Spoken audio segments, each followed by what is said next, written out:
नमस्कार मित्रांनो, education in minute या यूट्यूब चॅनलवर तुमच्या सगळ्यांचं स्वागत आहे. समाज सुधारकांबद्दल आपण माहिती बघत आहोत. आजच्या लेक्चरला आपण बघणार आहोत महात्मा ज्योतिबा फुले. महात्मा ज्योतिबा फुले यांच्याविषयी संपूर्ण जीवनक्रम व त्यांच्या आयुष्यातील महत्त्वाच्या घटना या आजच्या लेक्चरमध्ये आपण बघणार आहोत. आजचे लेक्चर केल्यानंतर महात्मा ज्योतिबा फुले यांच्याबद्दल तुम्हाला वेगळं काही वाचण्याची गरज नाही. संपूर्ण गोष्टी आपण आजच्या लेक्चरमध्ये कव्हर करणार आहोत, ज्या तुम्हाला स्पर्धा परीक्षा PSI, STI, ASO, सरळ सेवा व पोलीस भरती सर्वांसाठी उपयोगी ठरतील. महात्मा ज्योतिबा फुले. चला तर मग सुरू करूया आजच्या समाज सुधारकांना. महात्मा ज्योतिबा फुले. बघा, आपण समाज सुधारकांचा स्टडी करताना कीवर्ड्सच्या स्वरूपात करत असतो, कारण की तुम्हाला निबंध लिहायला PSI, STI, ASO ला विचारत नाही किंवा सरळ सेवा पोलीस भरती असो, त्यांच्यावर वस्तुनिष्ठ प्रश्न विचारले जातात. तर जे जे प्रश्न विचारले गेलेले आहेत त्या अनुषंगाने आपण लेक्चर घेत असतो. त्यामुळे लेक्चर हे कीवर्ड स्वरूपात असतं. मागचे लेक्चर तुम्ही केले असतील तर तुम्हाला अंदाज येईल मी असं का लिहित आहे. कीवर्ड स्वरूपात लेक्चर करायचं म्हणजे लक्षात ठेवायला सुद्धा सोपे जाते. सुरू करूया महात्मा ज्योतिबा फुले यांच्याबद्दल. आपण बघा, महात्मा ज्योतिबा फुले यांचा जन्म. महात्मा ज्योतिबा फुले यांचा जन्म झाला 11 एप्रिल 1827 रोजी. महात्मा ज्योतिबा फुले यांचा जन्म झाला 11 एप्रिल 1827 रोजी. जन्म ठिकाण होतं धनकवडी.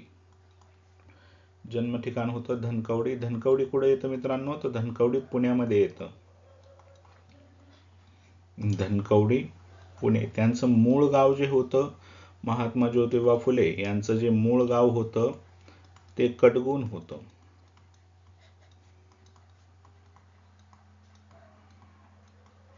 कडगुण, तालुका खटाव, जिल्हा सातारा.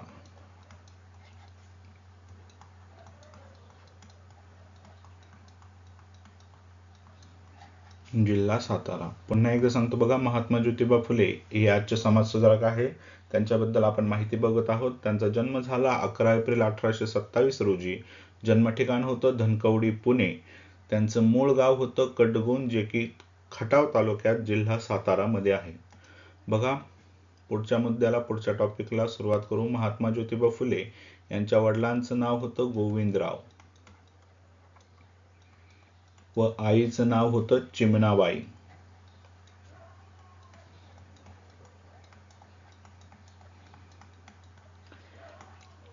वडिलांचं नाव गोविंदराव होतं, आईचं नाव चिमणाबाई होतं व त्यांचे ज्योतिबा हे पुत्र.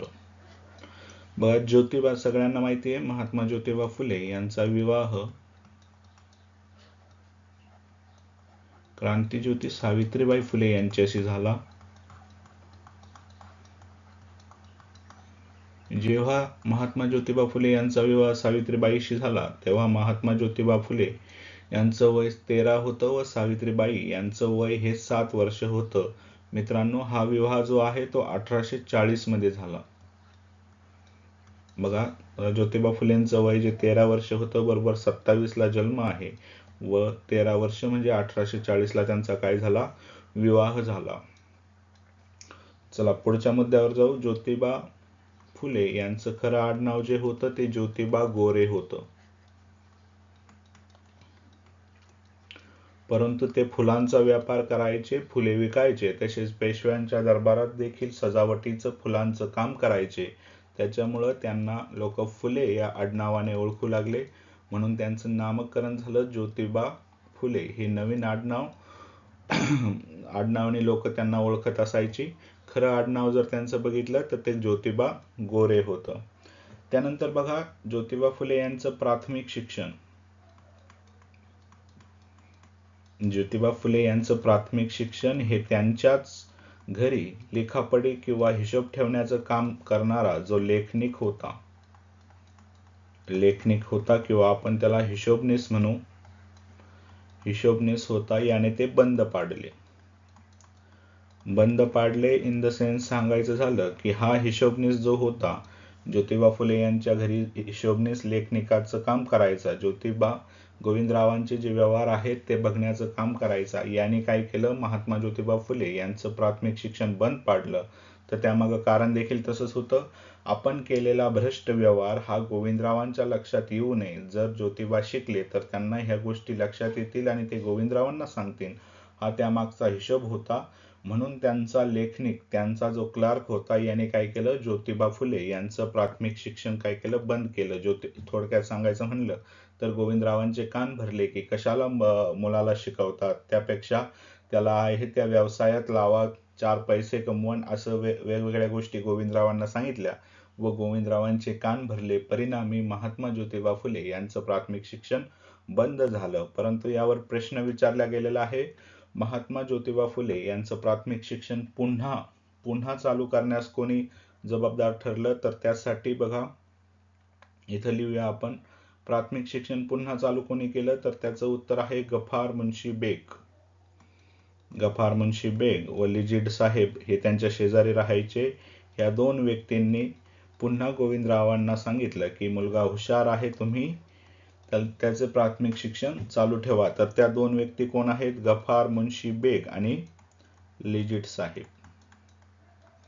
या 2 व्यक्तींवर प्रश्न येऊन गेलेला आहे, महात्मा ज्योतिबा फुले यांचं प्राथमिक शिक्षण कोणी सुरू केलं? तर त्याचं उत्तर आहे गफार मुन्शी बेग आणि लिजिड साहेब. या दोघांनी पुन्हा गोविंदरावांना सांगितलं की ज्योतिबांचं शिक्षण बंद करू नका, ज्योतिबांचं शिक्षण चालूच राहू द्या.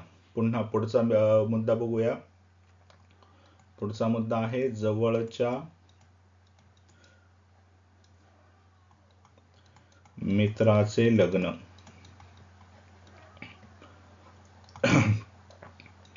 महात्मा ज्योतिबा फुले यांचे जवळचे मित्र होते सदाशिव बल्लाळ गोवंडे. सदाशिव बल्लाळ गोवंडे हे महात्मा ज्योतिबा फुले यांच्या जवळचे मित्र होते. महत्वाच्या घटना आपण बघतो आहेत त्यांच्या आयुष्यातील.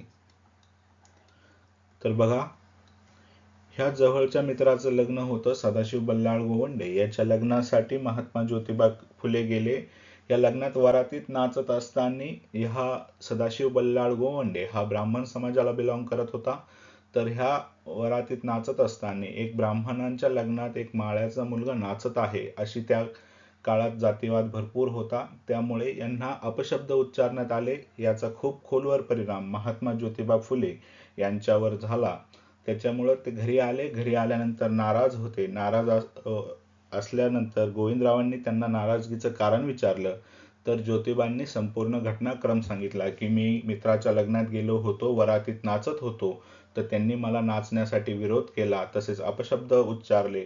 यावर गोविंदराव म्हणले, बरं झालं फक्त अपशब्द उच्चारले, नाहीतर काही वेळेस काय होतं, कोड्याचे फटके देखील दिले जातात. एवढं ऐकून महात्मा ज्योतिबा फुले यांना खूप शॉक बसला. त्यांनी त्यावेळी उद्गार काढले की मग याच्यापेक्षा इंग्रज देखील बरे, आपल्याला याच्यापेक्षा इंग्रज काय वाईट, असं त्यांनी उद्गार काढला. तर हा त्यांचा आयुष्यात चेंज आणणारा खूप मोठा घटना होती त्यांच्या आयुष्यात, ज्यांनी बदल घडवला. त्यांचं लक्षात ठेवा, त्यांच्या मित्राचं नाव आहे सदाशिव बल्लाळ गोवंडे. यांच्या वरातीत नाचत असताना झालेली घटना, याच्यामुळे महात्मा ज्योतिबा फुले यांच्या जीवनात खूप बदल घडून आणला. त्यांचं मतपरिवर्तन झालं.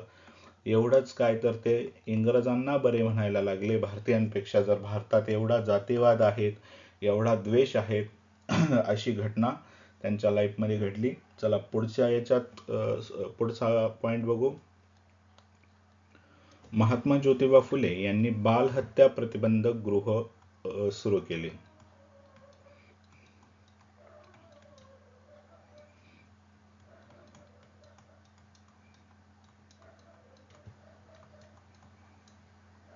याच्यावर देखील प्रश्न येऊन गेलेला आहे. MPSCला, सरळ सेवेला, पोलीस भरतीला देखील बालहत्या प्रतिबंधक गृह कोणी सुरू केले असा प्रश्न येऊन गेलेला आहे. तर हे सुरू केलेलं आहे महात्मा ज्योतिबा फुले यांनी. मित्र उस्मान शेख,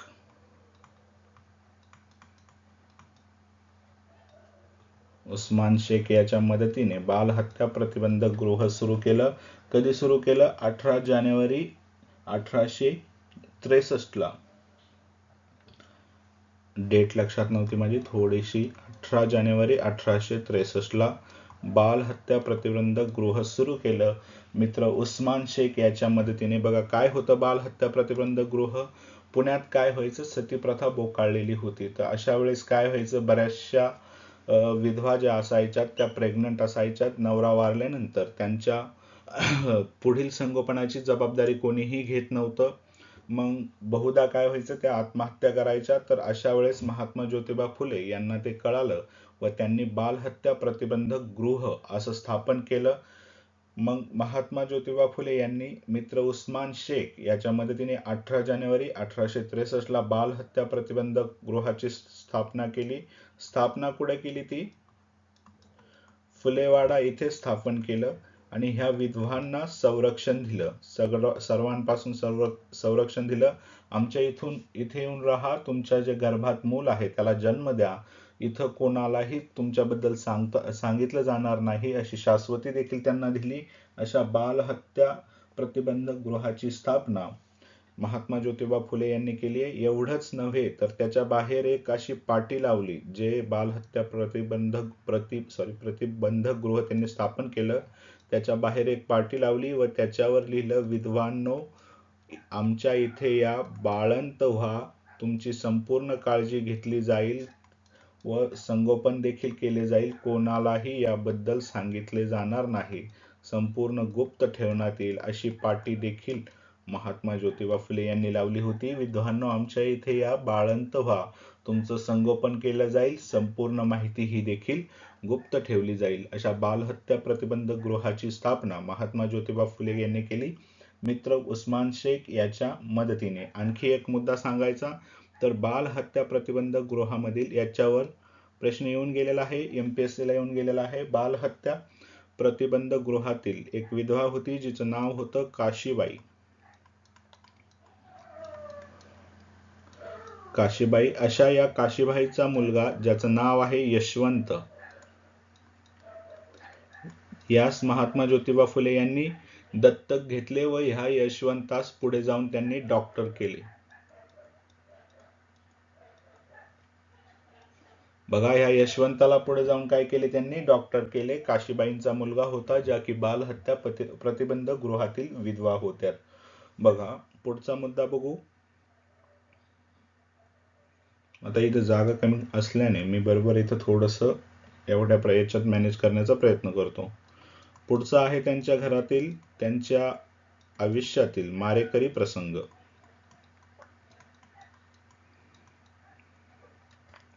बघा महात्मा ज्योतिबा फुले जेव्हा सावित्रीबाईंबरोबर घरात बसलेले होते तेव्हा त्यांना मारण्यासाठी मारेकरी आलेले होते. बघा एवढं चांगलं काम करत असताना जे सनातनी आहेत, जे त्या काळचे जातीभेद पाळणारे लोक आहेत, सनातनी लोक, यांच्या डोळ्यावर महात्मा ज्योतिबा फुले हे ऑलरेडी आलेले होते.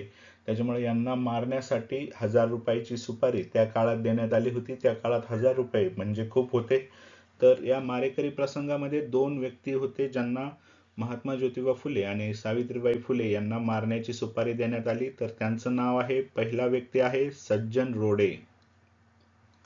कोण आहे, सज्जन रोडे. व दुसरा जो व्यक्ती आहे तो आहे धोंडीराम कुंभार.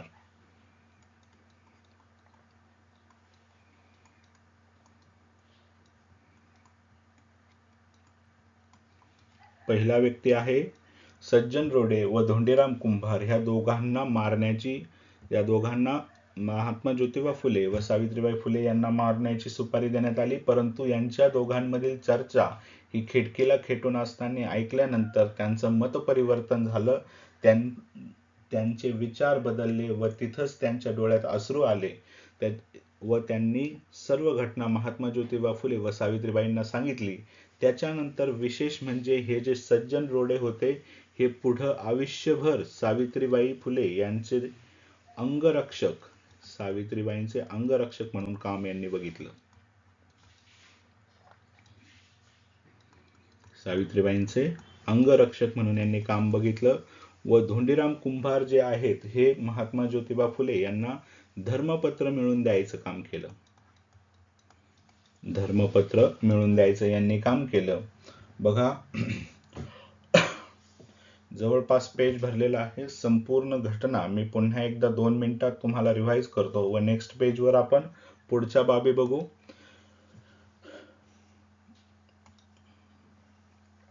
बघा, आजचे समाजसुधारक आहे महात्मा ज्योतिबा फुले. महात्मा ज्योतिबा फुले यांचा जन्म झाला 11 एप्रिल 1827 रोजी.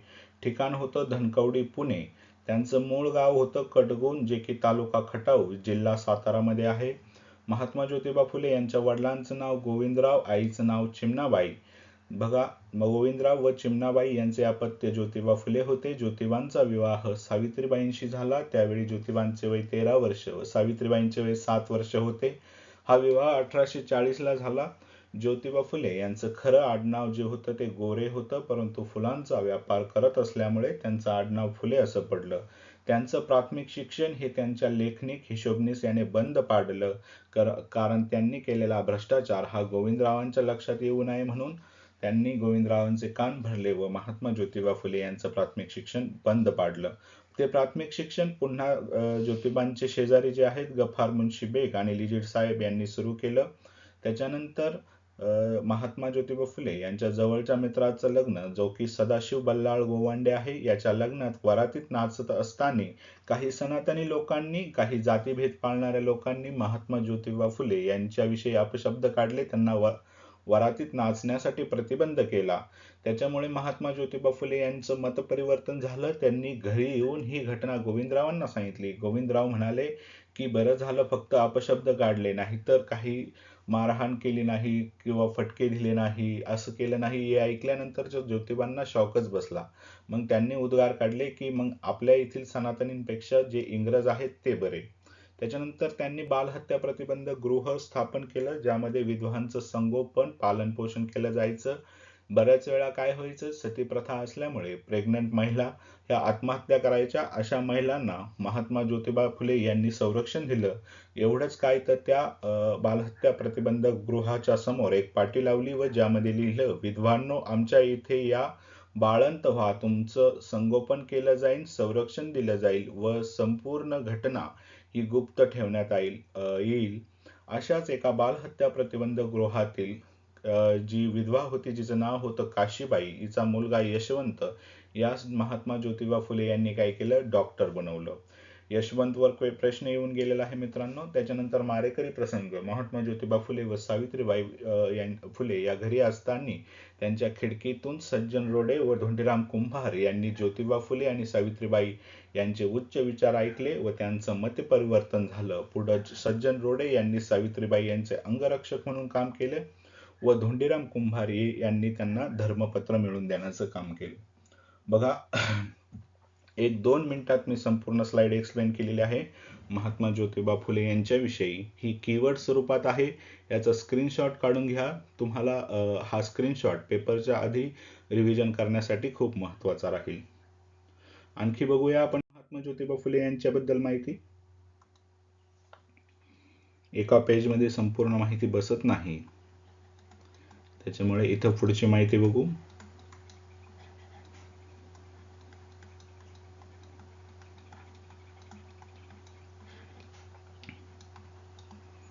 मागच्या स्लाइडवर आपण घटनाक्रम व वेगवेगळ्या गोष्टी बघितल्या.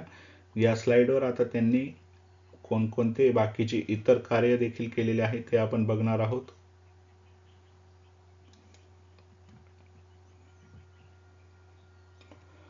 चला तर मग सुरू करू दुसऱ्या भागाला. महात्मा ज्योतिबा फुले. आता हा प्रश्न बऱ्याच वेळा येऊन गेलेला आहे. महात्मा ज्योतिबा फुले यांनी मुलींसाठी भारतातील पहिली शाळा काढली. कोणासाठी काढली? मुलींसाठी. मुलींसाठी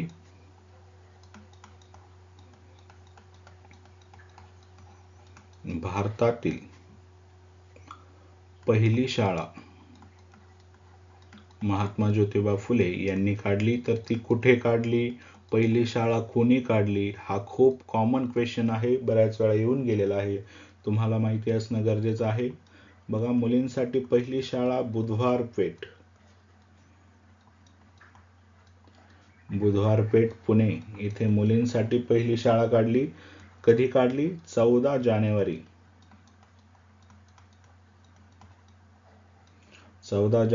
1848 ला मुलींसाठी भारतातील पहिली शाळा ही महात्मा ज्योतिबा फुले यांनी काढली बुधवार पेठ पुणे येथे.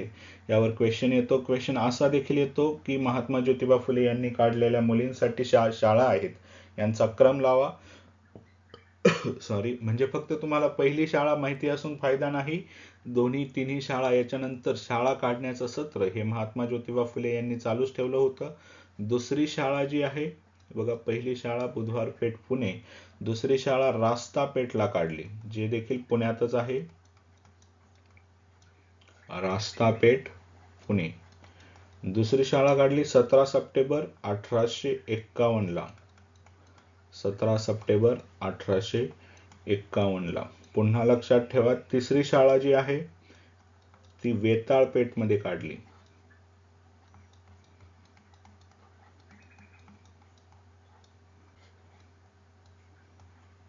वेताळ पेठ मध्ये काढली. ती काढली 15 मार्च 1852 ला.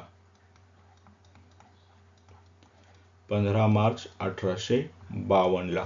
बघा, ह्या तिन्ही शाळांवर तुम्हाला प्रश्न येऊ शकतो. महात्मा ज्योतिबा फुले यांनी पहिली शाळा कुठे काढली, तर त्याचं उत्तर आहे बुधवार पेठ पुणे, दुसरी रास्ता पेठ, तिसरी वेताळ पेठ. याच्यावर क्वेश्चन बऱ्याच वेळा येऊन गेलेले आहे. याही पुढचा जर एक मुद्दा आणखी लक्षात ठेवायचा म्हणला तर त्यांनी अस्पृश्यांसाठी सुद्धा शाळा काढली. अस्पृश्यांसाठी पहिली शाळा. हे पाठ करावं लागेल मित्रांनो. कीवर्ड्स मध्ये लक्षात ठेवा, स्क्रीनशॉट मध्ये लक्षात ठेवा, बरोबर लक्षात राहून जातं. परंतु यावर क्वेश्चन येतो म्हणून ह्या गोष्टी तुम्हाला माहितीच पाहिजे. अस्पृश्यांसाठी त्यांनी पहिली शाळा काढली नानापेठ, जे देखील पुण्यात आहे. नानापेठ पुणे.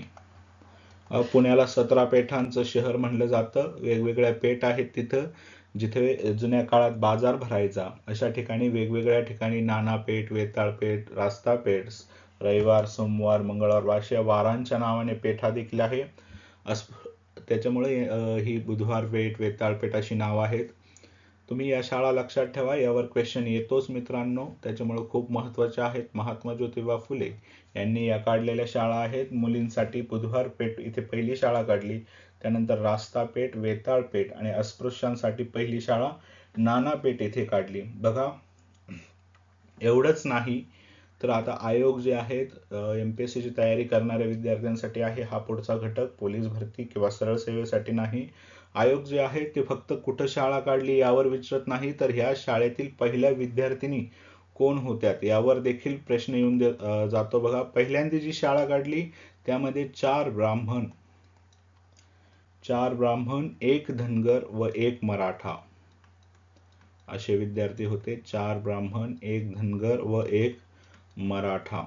पहिल्या शाळेतील विद्यार्थी व त्यांची नावं यावर क्वेश्चन बऱ्याच वेळा येतो. तर कोण कोण होते बघा, मी सांगतो. इथं वरून लिहितो जरा विद्यार्थ्यांची नावे. पहिली आहे विद्यार्थिनी माधवी थत्ते. माधवी थत्ते, सोनू पवार.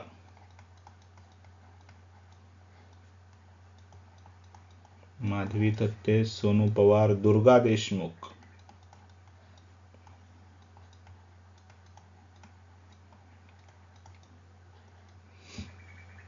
अन्नपूर्णा जोशी.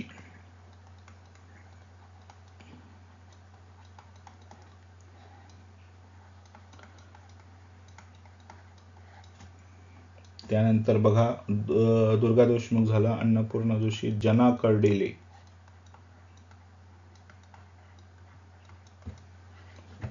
झाल्या का 6? मला वाटतं एक राहिलं असेल कोणीतरी. सुमती मोकाशी.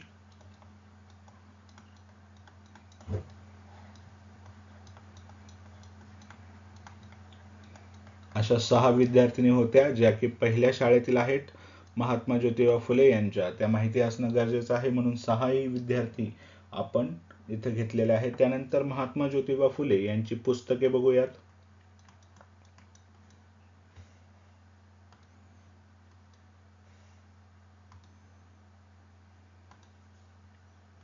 महात्मा ज्योतिबा फुले यांच्या पुस्तकावर देखील क्वेश्चन येऊन गेलेला आहे मित्रांनो. बघा, पुस्तके कोणकोणती आहेत, तर शेतकऱ्यांचा असूड, सर्वांना जवळपास माहितीच असणारं पुस्तक शेतकऱ्यांचा असूड.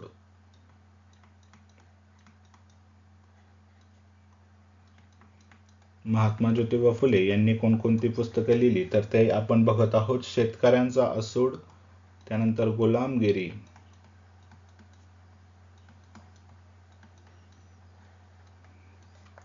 त्यानंतर इशारा,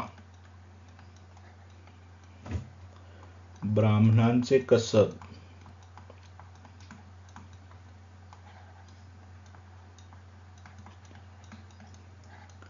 ब्राह्मणांचे कसब, संसार,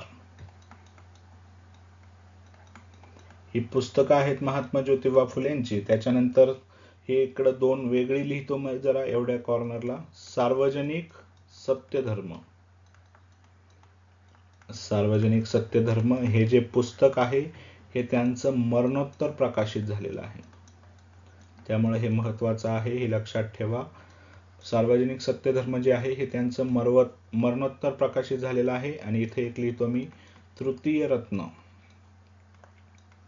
तृतीय रत्न जे आहे हे त्यांचं नाटक आहे. जवळपास जेवढे पुस्तकं मला आठवतील ही सगळे आपण कव्हर केली. बघा कोणकोणती पुस्तकं आहेत. शेतकऱ्यांचा असूड, गुलामगिरी, इशारा, ब्राह्मणांचे कसब, संसार, सार्वजनिक सत्यधर्म आणि तृतीय रत्न ही त्यांची महात्मा ज्योतिबा फुले यांची पुस्तकं आहेत.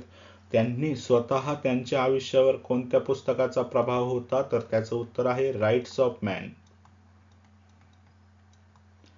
राईट्स ऑफ मॅन या पुस्तकांचा महात्मा ज्योतिबा फुले यांच्यावर प्रभाव होता. या पुस्तकाचे लेखक आहेत थॉमस पेन. या पुस्तकाचे लेखक कोण आहेत? Thomas pen. बघा ह्या पुस्तकात जो एक वेगळा सार दिलेला आहे, या पुस्तकात काय दिलं आहे ज्याच्यामुळे महात्मा ज्योतिबा फुले यांनी एवढं मोठं कार्य केलं हे आपण बघणार आहोत. एक 2-3 बाबी या पुस्तकातल्या मी तुम्हाला सांगतो. यामध्ये दिलंय की समजा आपण आई वडील यांच्याकडे एखादी गोष्ट मागत असतो तर त्यावेळेस कोणताही मध्यस्थी आपण घालत नाही. आई वडिलांकडून समजा आपल्याला एखादी वस्तू लागत असेल तर त्यावेळेस आपण कोणताही मध्यस्थी कोणाही थ्रू जात नाही. तसंच देवाकडे पूजा करताना किंवा देवाकडे काही मागताना देवाची आणि आपली श्रद्धा ही खूप पर्सनल गोष्ट आहे. यासाठी कोणत्या गुरुस कोणत्याही पुरोहिताच मध्यस्थी घालू नये असे विचार या पुस्तकात आहे. जे विचार महात्मा ज्योतिबा फुले यांना पटले. त्या पुस्तकात आई वडील यांचं मध्यस्थीचं उदाहरण सुद्धा त्यांनी दिलेलं आहे. या पुस्तक रीड केल्यानंतर महात्मा ज्योतिबा फुले यांनी एक वाक्य, सुंदरचं वाक्य आहे त्यांचं, जे आहे सर्वसाक्ष जगतपती त्यास नकोची मध्यस्थी. बघा इथं लिहितो मी, त्यांचं खूप फेमस वाक्य आहे, सर्वसाक्ष जगतपती, सर्वसाक्ष जगतपती त्यास नकोची मध्यस्थी. त्यास थॉमस पेनच्या पुस्तकाने सर्वसाक्ष जगतपती म्हणजे ईश्वर, ईश्वरासाठी आपण पूजा करताना कोणत्याही मध्यस्थीची गरज नसावी असं महात्मा ज्योतिबा फुले हे आपल्या विचारात म्हणतात. आपल्या पुस्तकांमध्ये बऱ्याच वेळा त्यांनी या गोष्टीवर प्रकाश टाकलेला आहे. पुढे बघूया आपण. शेतकऱ्यांसाठी खूप मोठं कार्य हे महात्मा ज्योतिबा फुले यांनी केलेलं आहे. तर शेतकऱ्यांसाठी काय काय केलं बघा. कीवर्ड्स मध्ये एक एक मुद्दा आपण इथं बघू. शेतकऱ्यांसाठी बघा, सती प्रथा झाल्यानंतर स्त्रियांचं केशवपन केलं जायचं, याचा देखील विरोध महात्मा ज्योतिबा फुले यांनी केला. त्यासाठी त्यांनी न्हाव्यांचा संप घडून आणला. त्यासाठी महात्मा ज्योतिबा फुले यांनी काय केलं? न्हाव्यांचा संप घडून आणला. हा न्हावी संप कुठं घडून आणला यावर प्रश्न येतो. न्हावी संप हा जो झाला हा ओतूरला झाला, जे नगरमध्ये आहे. ओतूर नगरमध्ये आहे. केशवपनास बंदी करण्यात आली.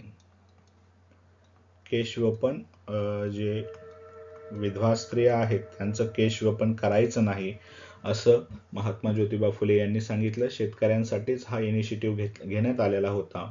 त्यानंतर पुढचं बघू. महात्मा ज्योतिबा फुले यांनी शेतकऱ्याची वेशभूषा धारण केली. शेतकरी वेशभूषा लिहितो मी इथं. वेशभूषा कशासाठी धारण केली तर ड्यूक कॅनॉट नावाचा जो इंग्रजी अधिकारी होता हा भारत भेटीवर आला होता. तर त्यासमोर शेतकऱ्यांचे प्रश्न मांडण्यासाठी शेतकऱ्याच्या वेशभूषेत महात्मा ज्योतिबा फुले हे उपस्थित राहिले होते. ड्यूक कॅनॉट नावाचा हा अधिकारी भारत भेटीसाठी आला होता. यावेळेस महात्मा ज्योतिबा फुले यांनी एक चित्र नेलं होतं. ते चित्र सुधारणेचं झाड या नावाने, इथं लिहायला जागा नाही, तुम्ही लक्षात घ्या. सुधारणेचं झाडाचं चित्र नेलं होतं, ज्यामध्ये सावकार कसं शेतकऱ्यांची पिळवणूक करतो हे महात्मा ज्योतिबा फुले यांनी ड्यूक कॅनॉट समोर मांडलं. ड्यूक कॅनॉटने एक मोठं अनुदान सुद्धा भारतीय शेतकऱ्यांसाठी, पैशाचं अनुदान त्यावेळेस सँक्शन केलेलं होतं. त्याच्यानंतर महात्मा ज्योतिबा फुले यांनी खतफोडीचे बंड केलं. सावकारांविरुद्ध होतं हे आंदोलन. खतफोडी बंड किंवा खतफोडीचं आंदोलन म्हणता येईल. हे सावकारांविरुद्ध केलं. यावेळेस एक घोषणा दिली, जी घोषणा आहे, नांगर चालणार नाही.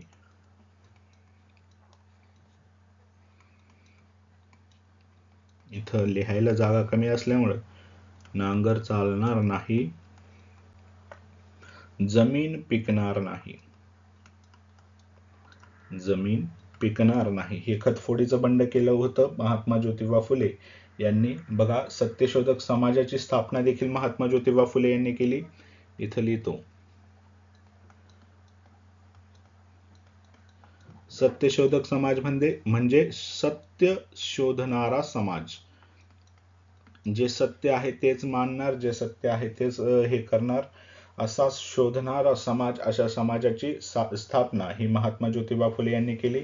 या समाजाची तत्व आहेत, ईश्वर निर्गुण निराकार आहे, माणूस गुणाने श्रेष्ठ असतो, जातीने नव्हे, आणि वेगवेगळे ईश्वराकडे जाण्यासाठी तुम्हाला मध्यस्थी वगैरे करण्याची गरज नाही. अशा या सत्यशोधक समाजाची स्थापना महात्मा ज्योतिबा फुले यांनी केली. थोडक्यात काय तर हा जो समाज होता हा बुद्धी प्रामाण्यावर आधारित समाज. पुन्हा लिहितो, बघा,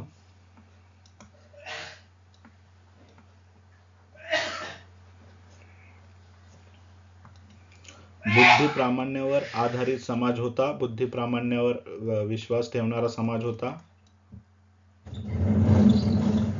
अशा या समाजाची स्थापना, एक मिनिट,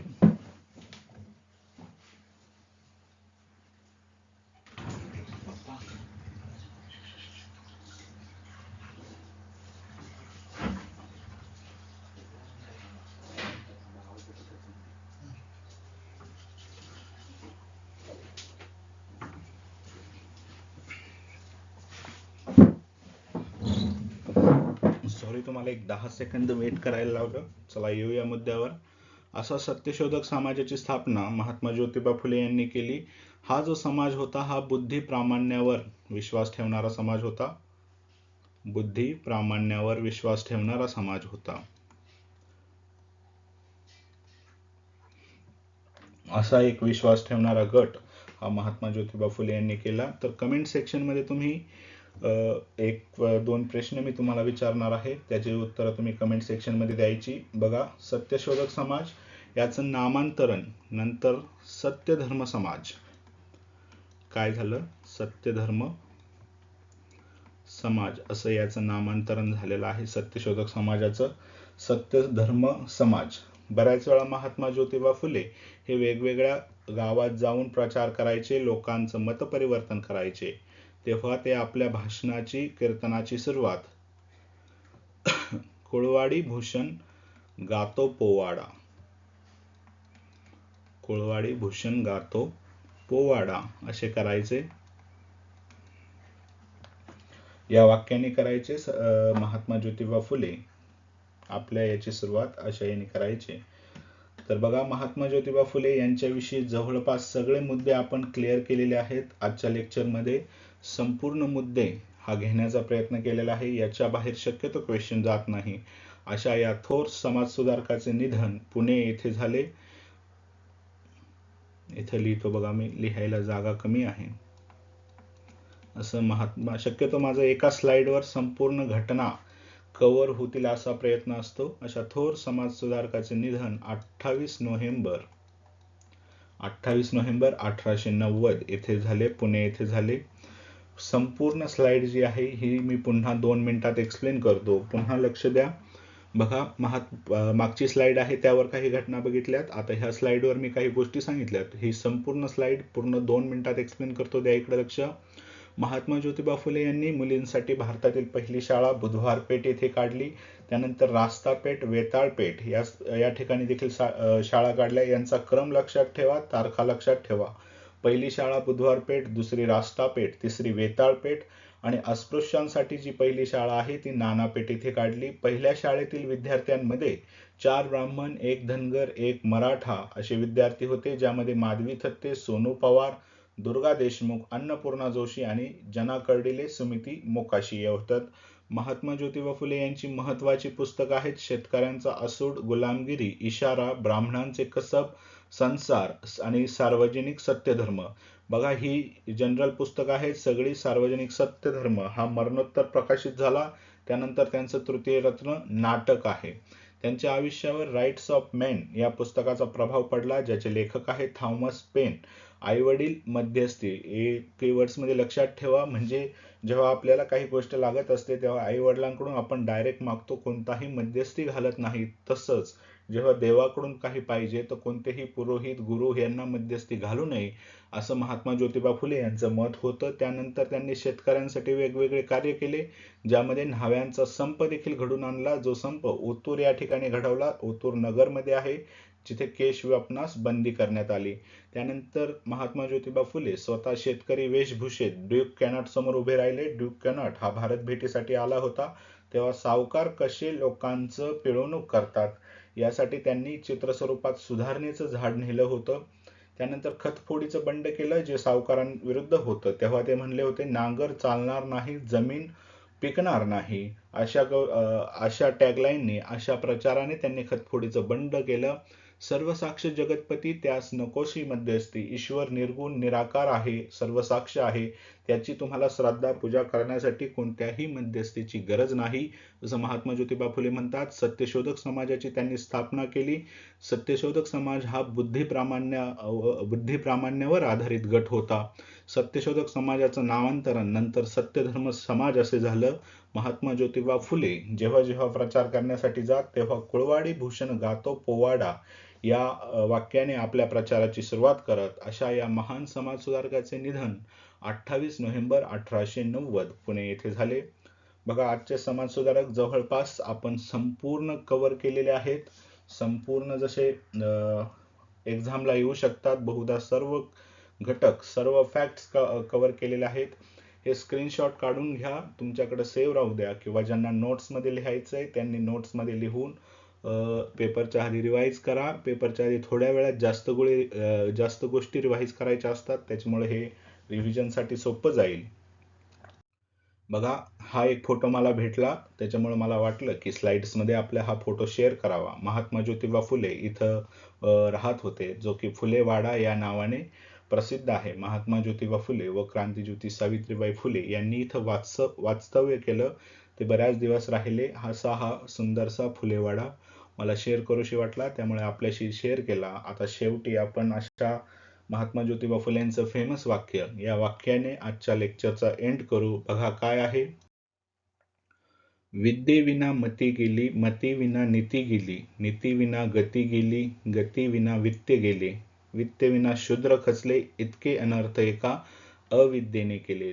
म्हणजे त्यांचा सांगायचा उद्देश आहे की शिक्षण घ्या, शिक्षणानंतर जशी घसरण होत जाते ती घसरण थांबत नाही, यासाठी त्यांचं फेमस वाक्य आहे, विद्येविना मती गेली, मतीविना नीती गेली, नीतीविना गती गेली, गतीविना वित्त गेले, वित्तविना शूद्र खचले, इतके अनर्थ एका अविद्येने केले. बघा, आजचे समाजसुधारक कोर समाजसुधारक आहे, यांच्यावर क्वेश्चन असतो म्हणजे असतोच. याच्या नोट्स बनवा, स्क्रीनशॉट राहू द्या, पेपरच्या आधी रिव्हिजन करण्यासाठी खूप महत्त्वाचं आहे.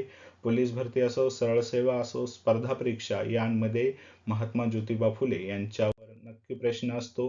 बघा, लेक्चरचा जर कंटेंट तुम्हाला इम्पॉर्टंट वाटला असेल तर लेक्चरला लाईक करा.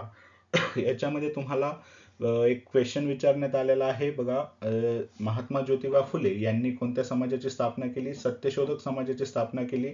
तर तुम्ही कमेंट सेक्शन मध्ये सांगायचं आहे ब्राह्मो समाज. कमेंट सेक्शन मध्ये सांगायचं आहे ब्राह्मो समाजाची स्थापना कोणी केली आणि परमहंस समाजाची स्थापना कोणी केली. बघा कमेंटमध्ये कळवा. ब्राह्मो समाज आणि परमहंस यांची स्थापना कोणी केली? दुसऱ्या लेक्चरमध्ये आपण आर्य आणि प्रार्थना समाज विचारणार आहोत. जर लेक्चर महत्त्वाचं वाटलं असेल तर लाईक करा. कमेंटमध्ये जो दिला आहे तो क्वेश्चन त्याचा आन्सर द्या. तुमच्या फ्रेंड्सलाही शेअर करा आणि इथून पुढच्या लेक्चरसाठी चॅनलला सबस्क्राईब करा, बेल आयकॉन ऑन करा. तुम्ही लेक्चरच्या शेवटपर्यंत आलात त्याबद्दल तुमच्या सगळ्यांचं धन्यवाद. पुन्हा भेटूया पुढच्या समाज सुधारकासह नेक्स्ट लेक्चरला. तोपर्यंत थँक्यू. हॅप्पी राहा, अभ्यास करत राहा. थँक्यू.